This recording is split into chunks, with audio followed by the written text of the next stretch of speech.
Hi everyone, my name is Shilpi, and I would like to welcome you to the second series of the Shilpi Chanda show called The Inspiring Individuals. I like to bring amazing, inspiring personalities who can change your life because they have changed theirs and they are changing millions of others. So today we have an inspiring individual with us. Her name is Shirin Ariff. She's an author. She's a six-time international best-selling author. Let's put it that way. She's a speaker. She's a transformational coach. And she's so much more than what I can describe in words. She's a cancer survivor. But I can go on and on and on about her. But let's welcome her first. Welcome, Shireen. Welcome to the show. Hi, Shilpi. First of all, thank you so much for this warm introduction and for having me on your show. And hello to everybody who's going to watch this show and listen to this conversation.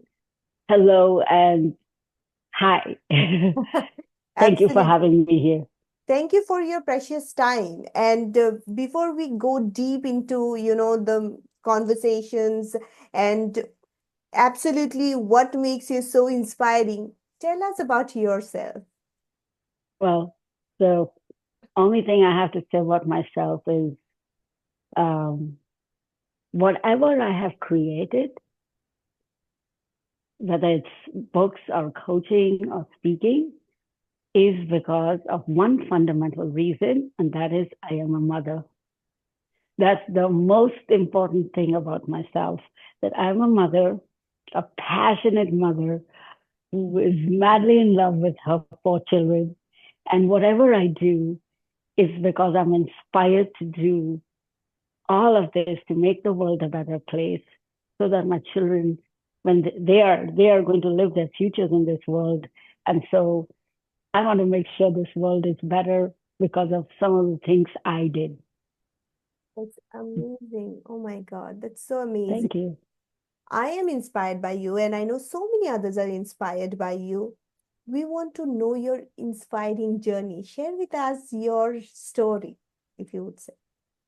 Okay, so for any of your listeners that speak Bengali, I am a die-hard Kolkata girl.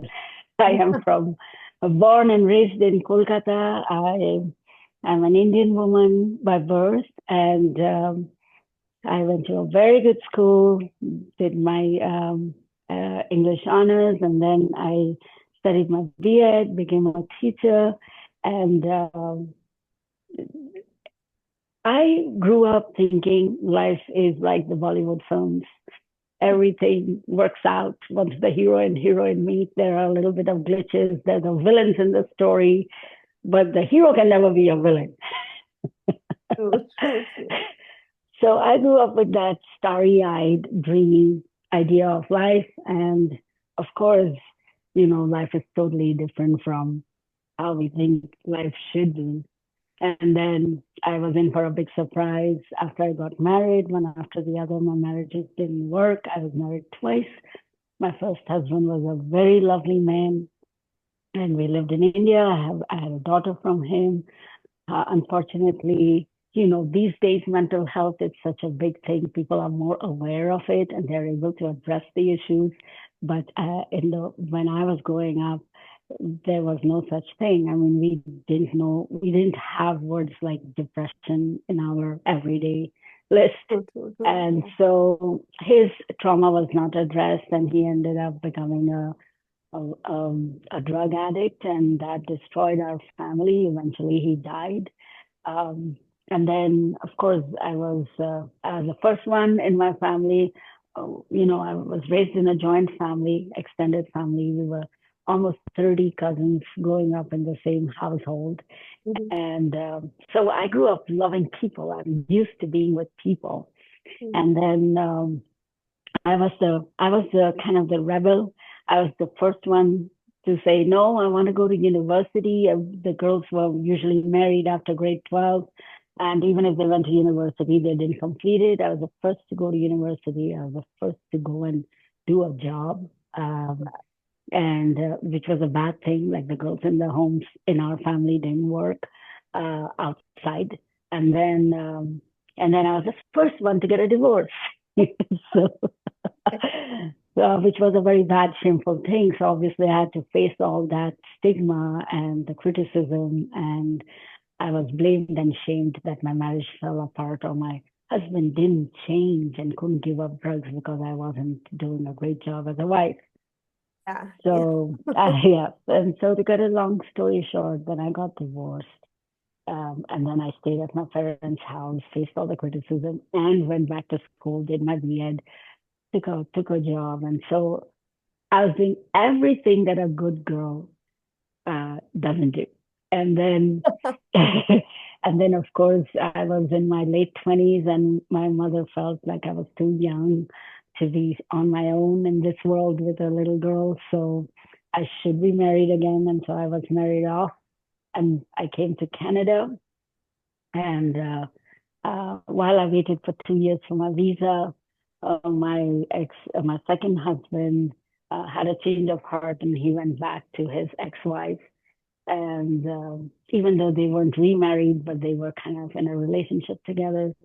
So I come here, and things are not the way he had promised it would be. He wouldn't spend evenings and nights with me, and it stressed me out so much that within 6 months of landing here, I was paralyzed.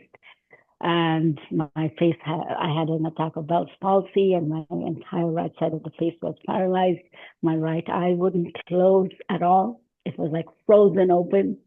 Even when I would shower, the shampoo would sting. I had to glue my eyes when I went to sleep. I had to glue this eye when I went for a shower, like glue it shut.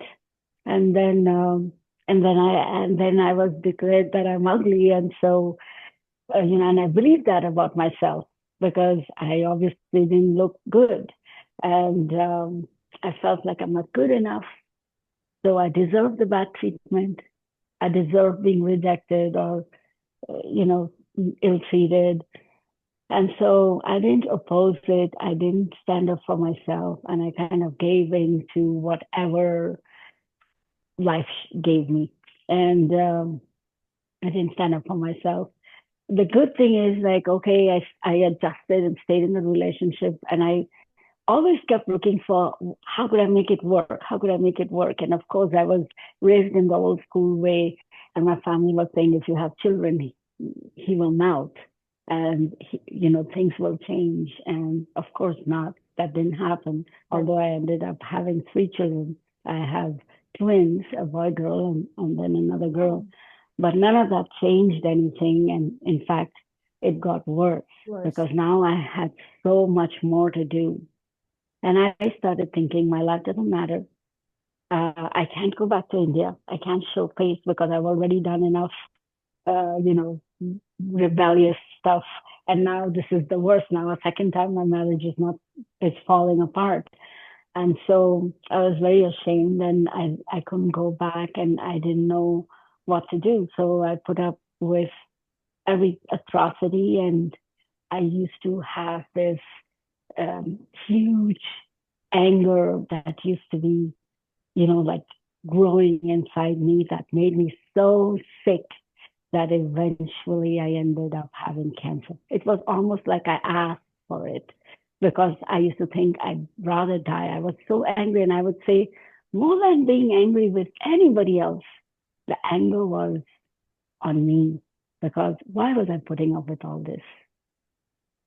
You know, I was angry with myself for choosing, living a diminished life of no dignity and being insulted and ill treated every day. Mhm, mhm, mhm.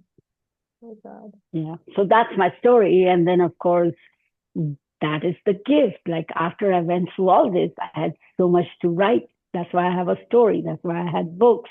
That's why I can speak and share my stories because I'm able to pull out the wisdom from my lessons and share it with people so that they can fast track their lives.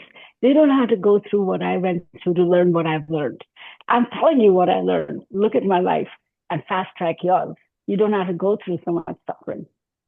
So you had such an traumatic s- life journey and you flipped it and you became an inspiration for so many others. Thank you. What keeps you inspired? As I said in the beginning, what keeps me inspired are my children. Your children. The children are such a gift to the world. They are honest. They are spontaneous in the way they love you, absolutely unconditionally. They are so vulnerable. They trust you completely. Complete. Yes. So that inspires me that they love me so wholeheartedly. I better be inspiring. I better do my work. I better show up so that they learn because that's the legacy. No matter what I tell them, what I do is what they're going to watch. That everybody knows that what I do is what they're going to emulate, what they're going to copy. They're going to learn how to do life from me because their father's not in the picture. So they're I'm responsible. Absolutely. Absolutely. And so they're my inspiration. I am on my toes. I behave myself. It's only because of them. Absolutely. I think that's one of Thank you. the deepest message that the listeners can get is, you are the role model for your kids. You are the role model for so many other people, and you are responsible. That's so beautiful. Absolutely. Absolutely. I mean, my kids saw me disempowered, being insulted, having no spine, not being able to stand up for myself. And in today's world, let's say if I died of cancer, I left them with the idea that good women are supposed to be like that. Imagine my daughters putting up with atrocities in their lives because I would normalize abuse. Yeah. I would normalize it for them. And imagine if my son felt, oh, that's the way to treat someone else's daughter, and I'll treat my girlfriend or my wife like that. So it made me wake up and feel responsible. And I said, no, I got to flip the script and turn things around. I'm not saying to be rude and unkind to men or misbehave with them, and that's not it. But you get to have a nice balance. Absolutely. Absolutely. So, learning from all what you have said, you have had, I would say, a journey that is inspiring. It's kind of magical how you pulled yourself and made a person that you are today. So, if you had a magic power today, what that would be, and what would you do with it? Well, my magic power is I think I'm an alchemist. I mean, at least with the things that have happened in my life, whatever happened, I turned it into gold. All the things that happened in my life, I've turned it into gold because I've flipped it around, and I use that not to live my life as a victim, but I use that to to be an authority over all the things that I've experienced and say, hey, I did this. You can do this too. Because I've lived this experience. All my lessons are my lived lessons. I've not learned these lessons from books and other people's courses. This is my lived experience. So I'm an authority over the experiences of my life. Absolutely, absolutely. And I took charge of all the lessons, made sure I make them count, and then I didn't keep it to myself. I shared this gold with the world, and I think that's my gift. That's beautiful. That's beautiful, Thank you. Shilpi. Oh my God. I think the listeners who are going through some kind of situation in their life, they will know that, there is other side of the story that is waiting for them if they want to work on it. That's beautiful. Thank you so much for your time here. It was Absolutely. beautiful experience. It was insightful, and I believe that the listeners, they will know that there is so much there that they can do in life, overcome the situations how you did. You're such an inspiration. Thank you once again for coming to this show. Absolutely. Thank you so much, Shilpi. And if you ever have a show in Bengali, please invite me. I'd like to share this message in Bengali as well. Absolutely, absolutely. I think this is the second time or the third I'm getting a request like that. Maybe I will try to do that in Bengali because so many people who are Bengali, they are asking to, hear it in Bengali, and maybe I will come up with something like that in future. That's awesome. Thank you.